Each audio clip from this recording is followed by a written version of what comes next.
Velocity, ये सबसे important है, जिसपे डेरिवेशन भी आएगी स्कूल में और जिसपे क्वेश्चन आएंगे। ड्रिफ्ट वेलोसिटी, इसको ना VD से डिनोट करते हैं हम, और ये एक्चुअली क्या होती है, ये होती है एवरेज वेलोसिटी, एवरेज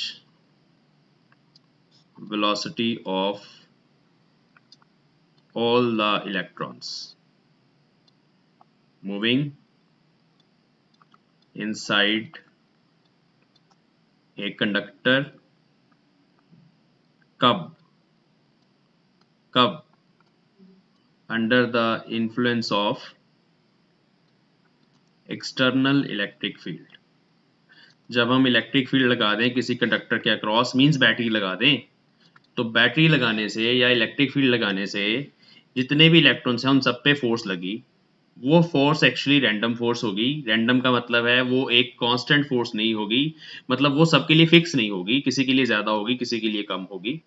जब हम इलेक्ट्रिक फील्ड लगा दें तो हर कोई इलेक्ट्रॉन जो है अपने तरीके से चलेगा, है ना। कोई टक्कर किसी की पहले हो गई, किसी की बाद में हो गई, किसी की अभी हुई नहीं है ना, तो हर किस रैंडम है, एवरीथिंग इज रैंडम।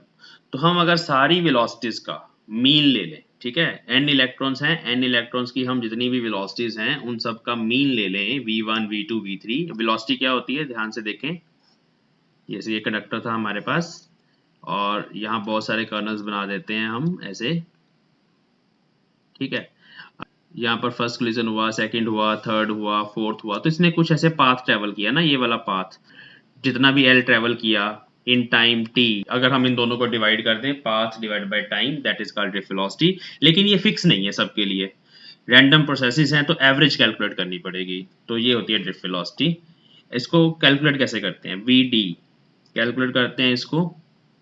एक इलेक्ट्रॉन की वेलोसिटी देख लेते हैं कितनी है, फिर दूसरे की अप टू Vn, सबकी वेलोसिटीज को ऐड कर देते हैं, डिवाइड बाय n।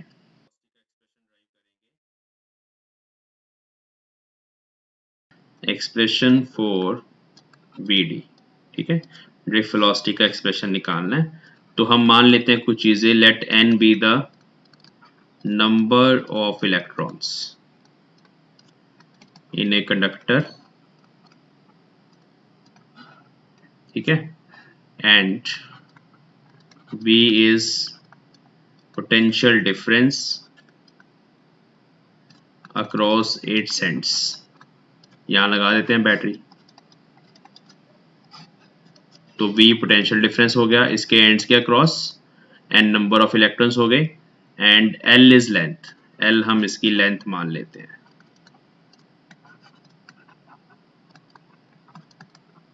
तो बच्चों यहां पर जो इलेक्ट्रिक फील्ड होगी that can be written as electric field, यहां लिखते हैं इलेक्ट्रिक फील्ड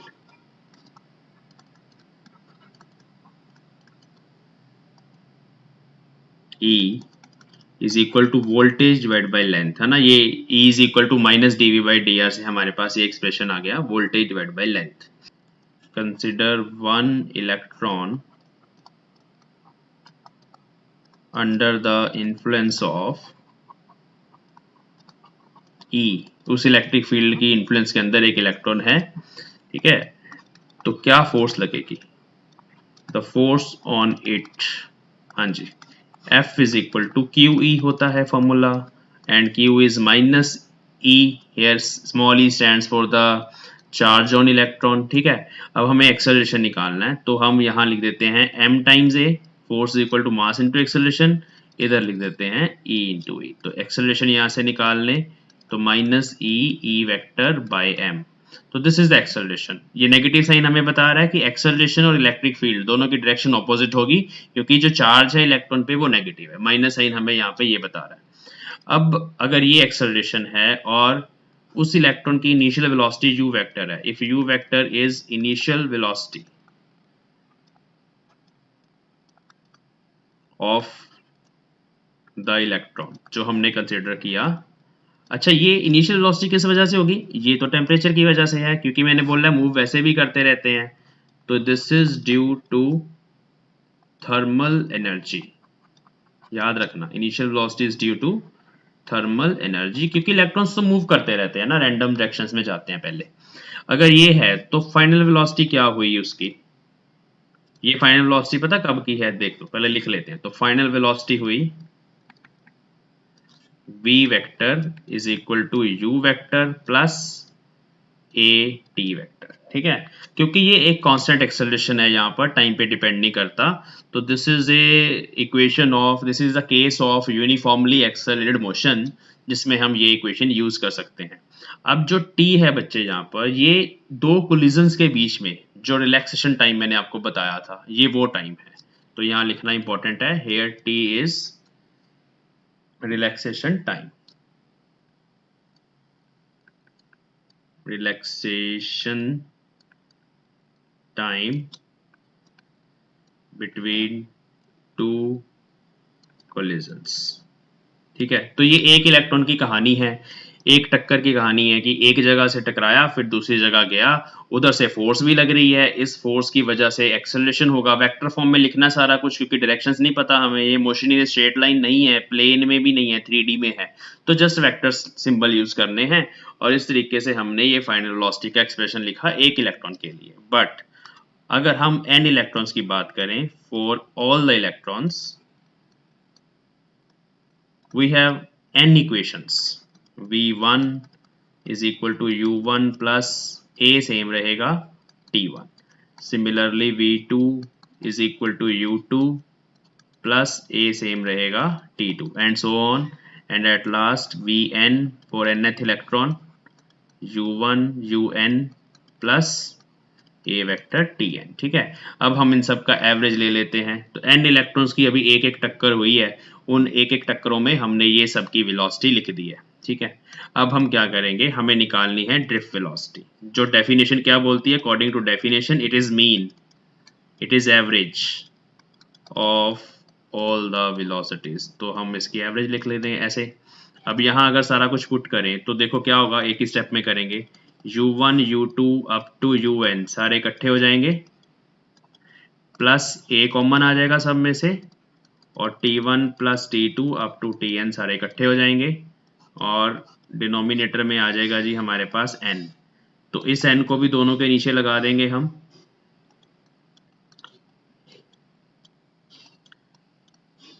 ये बन गया एक n यहाँ पर और एक a, और ये वाला अगर n इसके नीचे जाएगा ना, ये एवरेज रिलैक्सेशन टाइम है, जिसको अभी मैंने टॉ लिखा था। ओके, तो ये वाला फैक्टर क्या है, this factor is zero, this is zero, zero क्यों, क्योंकि ये है एवरेज थर्मल वेलोसिटी, मतलब टेम्परेचर के कारण जो एवरेज वेलोसिटी है ना, ये वो है। अब देखो डायरेक्शन भी इंपॉर्टेंट है ना, साथ साथ ये एरोज लगे हुए हैं, और मैंने बोला था कि अगर बैटरी नहीं लगाई तो सब डायरेक्शंस जो है रैंडम होती है बिना बैटरी के, मतलब नेट फ्लो नहीं होता किसी भी डायरेक्शन में। नेट फ्लो ना होने का मतलब है कि इन सब का एक्चुअली जो वेक्टर सम है, जब हम इनको ऐड कर रहे हैं वो जीरो आ रहा है। तो वेक्टर सम इन सब का जीरो क्यों है, क्योंकि रैंडम डायरेक्शंस हैं, एवरेज थर्मल वेलोसिटी, और यहाँ ये भी लिखेंगे due to random directions, random directions. चलो ये कहानी यहाँ खत्म होगी। ए को यहाँ ऊपर से उठा के यहाँ पुट करेंगे, तो कलर चेंज करेंगे, वी डी का फॉर्मूला बन गया माइनस ई वेक्टर, वेक्टर यहाँ भी लगाएंगे, अपॉन एम इंटू टॉ। तो दिस इज द फॉर्मूला। अगर आप सिर्फ मैग्नीट्यूड बताना चाहते हैं, यहाँ डायरेक्शन भी पता चल रही है कि इलेक्ट्रिक फील्ड के ऑपोजिट है जी ड्रिफ्ट वेलोसिटी, लेकिन अगर आप सिर्फ मैग्नीट्यूड ही बताना चाहते हैं, डायरेक्शन आपको नहीं चाहिए, तो v d is equal to e tau capital E by m. तो दिस इज द फॉर्मूला, ठीक है। इस फॉर्मूले को ऐसे लर्न कर लो, ई टो बाय एम। तो this is the drift velocity acquired by all the electrons, average velocity of all the electrons, ठीक है। अब देखो किस किस फैक्टर पे डिपेंड कर रही है, इलेक्ट्रिक फील्ड के डायरेक्टली प्रोपोर्शनल, जितनी इलेक्ट्रिक फील्ड ज्यादा लगा दोगे। इलेक्ट्रिक फील्ड किस पे डिपेंड करती है, equation number 1, electric field depend करती है, यहाँ लिखते हैं, इलेक्ट्रिक फील्ड डिपेंड करती है वोल्टेज पे और लेंथ पे। अगर आपने बैटरी बड़ी लगा दी या लेंथ छोटी कर दी कंडक्टर की, तो इलेक्ट्रिक फील्ड जो है वो बढ़ जाएगी। तो इलेक्ट्रिक फील्ड ज़्यादा लगा दो तो यहाँ पर क्या होगा, उस केस में ड्रिफ्ट वेलोसिटी बढ़ जाएगी। अगर आप टो को बड़ा कर दो, ठीक है, टो के डायरेक्टली प्रोपोर्शनल आ रही है, जितना टो ज़्यादा कर दोगे आप, उतनी ड्रिफ्ट वेलोसिटी बढ़ जाएगी। टो के कम होने से ड्रिफ्ट वेलोसिटी कम हो जाएगी, ठीक है। अच्छा, टो को बड़ा करने का क्या मतलब है, फिजिकली सोचो। टो के इंक्रीज करने का मतलब है कि टाइम बढ़ रहा है, दो कोलिजन्स में टाइम बढ़ रहा है, तो वो टाइम बढ़ने का मतलब ये है कि जो कोलिजन्स हैं वो कम हो रहे हैं, तो less number of collisions. Tau बढ़ने का मतलब है less number of collisions are there. तो जितने कम कोलिजन्स होंगे बच्चों उतनी स्पीड बढ़ जाएगी, सीधी सी बात है। ट्रैफिक रोड पे आप जा रहे हो, बहुत सारे ऑटो रिक्शा साइकिल स्कूटर चल रहे हैं वहाँ पे, और जितना ज़्यादा ट्रैफिक होगा आपकी स्पीड कम हो जाएगी, और जितना कम ट्रैफिक होगा उतनी ज़्यादा स्पीड हो जाएगी। तो ये कुछ बेसिक बेसिक चीज़ें हैं जिन पे ड्रिफ्ट वेलोसिटी डिपेंड करती है। अब हम देखते हैं फटाफट। अच्छा, कुछ इंपॉर्टेंट पॉइंट्स पहले हम कर लें थोड़े से ड्रिफ्ट वेलोसिटी के बारे में। तो पहला पॉइंट तो यही है कि drift velocity is directly proportional to electric field, drift velocity is directly proportional to tau, drift velocity is inversely proportional to E by m. Now what is this E by m? E भी था उसमें, नीचे m था। This is called charge by mass ratio. ये किसकी है? ये वो जो पार्टिकल मूव कर रहा है ना उसकी है। कौन पार्टिकल मूव कर रहा है? यहाँ पे इलेक्ट्रॉन मूव कर रहा है, ठीक है। तो charge by mass ratio of electron, ये इलेक्ट्रॉन की चार्ज बाय मास रेशियो है। लेकिन अगर हमारे पास लेटर सपोज करंट किसी और वजह से है, करंट है आयंस की वजह से, आयंस की वजह से भी हो सकता है करंट, अल्फा पार्टिकल की वजह से भी करंट हो सकता है, तो चार्ज बाय मास रेशियो जो है उस पर डिपेंड करेगा वीडी कितना होगा। जितना हैवी पार्टिकल होगा ऑब्वियसली उसका वीडी उतना कम होगा, बट इलेक्ट्रॉन के लिए ये फिक्स है, कंडक्टर के लिए ये फिक्स है। तो मैं यहाँ लिख दूं it is fixed for conductor. Conductor के लिए आप इसको नहीं छेड़ सकते क्योंकि उसमें इलेक्ट्रॉन्स ने ही करंट फ्लो करवाना है। जब हम सेमीकंडक्टर्स पढ़ेंगे unit number 9 of your book, उसमें हम देखेंगे कि सेमीकंडक्टर्स के लिए चार्ज बाय मास रेशियो पर क्या कुछ फर्क पड़ता है, नहीं पड़ता, क्या ये इफेक्ट हमारे काम आता है या नहीं आता, ठीक है। इससे रिलेटेड एक और डेफिनेशन है वो हम करेंगे। नेक्स्ट इंपॉर्टेंट पॉइंट है कि इसका मैग्नीट्यूड कितना होता है।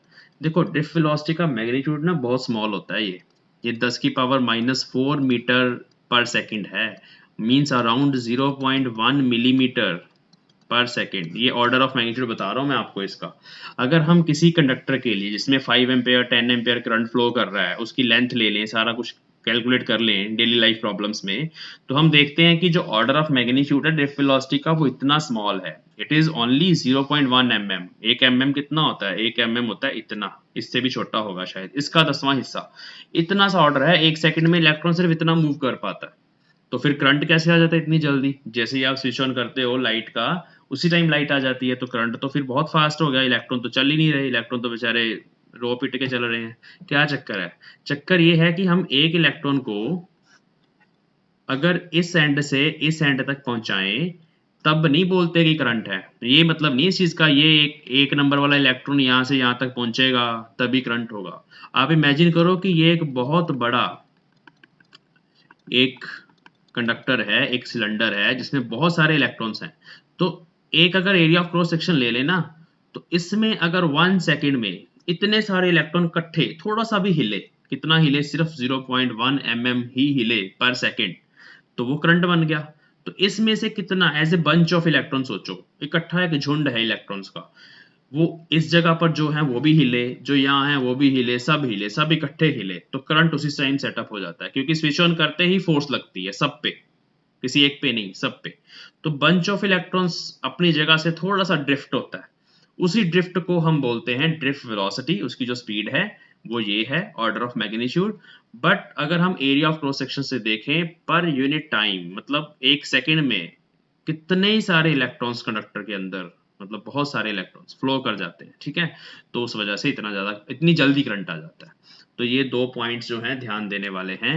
तीसरा पॉइंट एक और बता देते हैं यहाँ पे, वो करंट से रिलेटेड है। अगर आपको इस तरह का एक स्ट्रक्चर दे दें जिसमें पीछे एक पतला कंडक्टर लगा हुआ है, अगला थोड़ा मोटा है, अगला थोड़ा डिफरेंट विड्थ का है, और ऐसे बोला जाए इसको हमने बैटरी के साथ लगा दिया, ठीक है, इसको हमने बैटरी के साथ लगा दिया, तो याद रखेंगे क्योंकि ये सारे सीरीज कनेक्शन हैं, सीरीज में ऐसे जोड़ा जाता है ना रेजिस्टेंसेस को या कंडक्टर्स को, तो इन सब में जो करंट होगा आई वो सेम होगा। इसमें भी करंट आई सेम होगा, इसमें भी आई सेम होगा, इसमें भी आई सेम होगा, लेकिन ड्रिफ्ट वेलोसिटी सेम नहीं होगी। ये सेम वैसे ही है जैसे आपने फ्लूइड्स में पढ़ा है ना, फ्लूइड्स में कि जैसे हम पाइप का एरिया ऑफ क्रॉस सेक्शन कम कर देते हैं तो पाइप को पतला होने से क्या होता है, स्पीड बढ़ जाती है। तो जो पतली पाइप है उसमें ड्रिफ्ट वेलोसिटी ज्यादा होगी, क्योंकि करंट सेम रखना है ना हमें, rate of flow of charge वो सेम है। तो यहाँ पर ड्रिफ्ट वेलोसिटी सबसे ज्यादा होगी v1, यहाँ सबसे कम होगी v2, यहाँ इन बिटवीन होगी v3।